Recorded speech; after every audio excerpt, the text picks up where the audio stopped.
Elven Agriculture, or the true agriculture. After the Blood Flood, only three groups retained any knowledge of the secret of steel: dwarves, Tengrists, and Odinists. For the latter two, it was a religious edict, a ritual.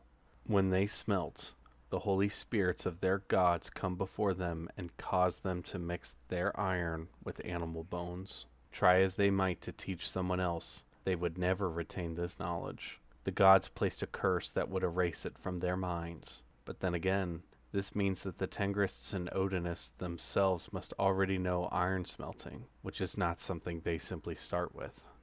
Reader's note: at this point in his presentation, Tom K. flashed an image of wood steel into the minds of his audience. On the other hand, dwarves are skilled in various smelting techniques, such as woods and the usage of uranium, which gives them a near monopoly on steel production.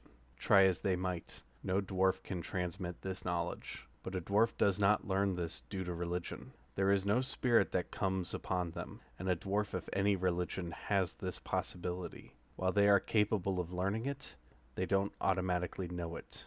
On the other hand, dwarves have retained the smelting techniques they developed during the Second Age, many of which were made in response to the ancient elves. Before talking about how elves acquired their true agriculture, which is what everyone calls it, let us discuss what it is. First, the elves construct some kind of cavity for fish, crayfish, snails, or prawns to grow in.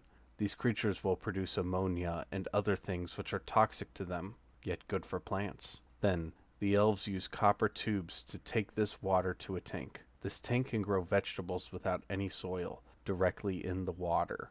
The plants actually act as a filtration system. By using up these nitrates, they are removed from the water. Thus cleaned, the water is pumped back to the fish. Air must be supplied. This is nowadays achieved using elementor magic. There's also the matter of sediment collection. So, filters are constructed by manipulating fey and shadow energies. Elves can thus grow rice, lettuce, kale, carrots, spinach, strawberries, beans, peppers, grapes, watermelon, tomatoes, basil, parsley, marijuana, oregano, cilantro, mint, thyme, chives, tarragon, and more.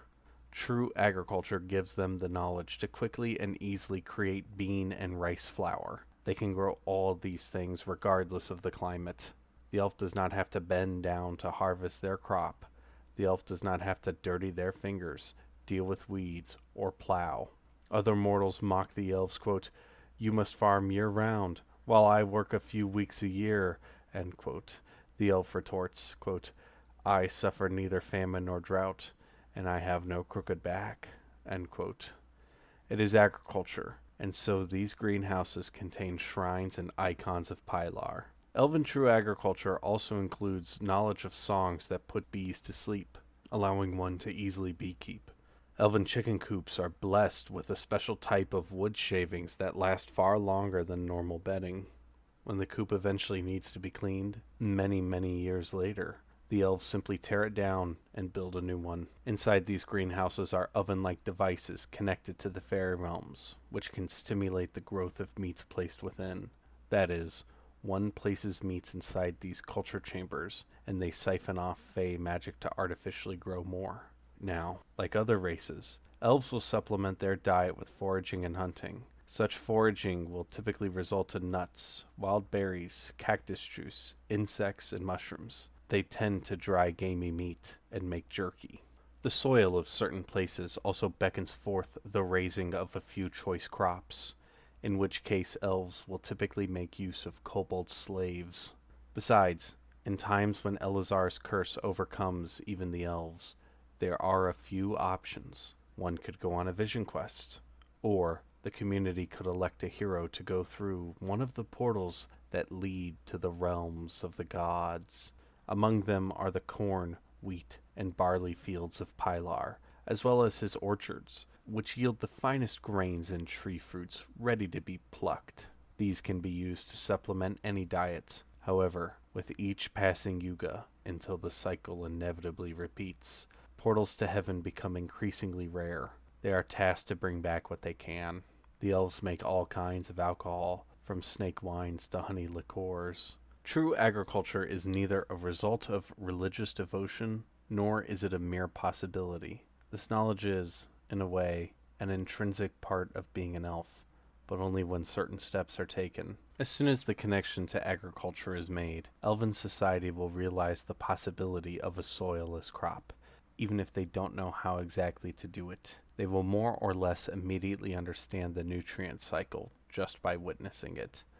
Then, when they go fishing and see the water, they realize what is poisonous to the fish is healthy to the plant. If they have a rudimentary idea of copper tubing, they can put all this together. Of course, it will fail unless they know the proper magics. Once Fey and Shadow is semi-understood, they can install those fixtures to the Black Dungeons, Fairy Realms, and Elementos. But if they did not know of these things, they would not be able to deduce it. For example, say an elf has experience in harvesting silkworms, and is of an inventive and inquisitive mind. They will quickly figure out how to build a perfect silkworm environment in their greenhouse. But if they had never seen a silkworm, nor know anything about them, they would never be able to deduce this. There are two factors at play. Unabated, it would take others aeons to discover agricultural techniques that take an elf mere days. Second, the other mortals are not unabated. They are forbidden from ever knowing this. Try as they might, elves cannot explain their bee songs, their artificial meats, their chicken coops, nor their aquaponics to any other. They could, however, explain it to an elf who never even saw a plow. This would allow them to skip those stages of history. Of course, this curse only applies to the homeworld, which is now called Cristo. Now, during much of the Third Age, Silvise did take pity on religious tribes, sometimes even ones that worshipped other than the Saren, if they were pious enough. He would send angels to create certain greenhouses, which are called the sacred groves of Silvise, and to give certain holy men instructions on how to maintain them. But it was sporadic and shoddy at best, and always suboptimal, for this time was still a time of punishment, where innocents suffered due to someone else's father. He cursed the sacred groves to break down, so that the elves would be forced to migrate to new ones. He cursed the elves so that no matter what, they could never learn from these sacred groves. Aoife did the same for those dark elves who worshipped her. What treasures one would find at such a place, dear adventurers! Of course, the curses on steel and hydroponics only apply to the homeworld, which is now called Cristo. If someone were to know these things and come here, their mind would become cloudy, and their head would ache when they reflect upon it.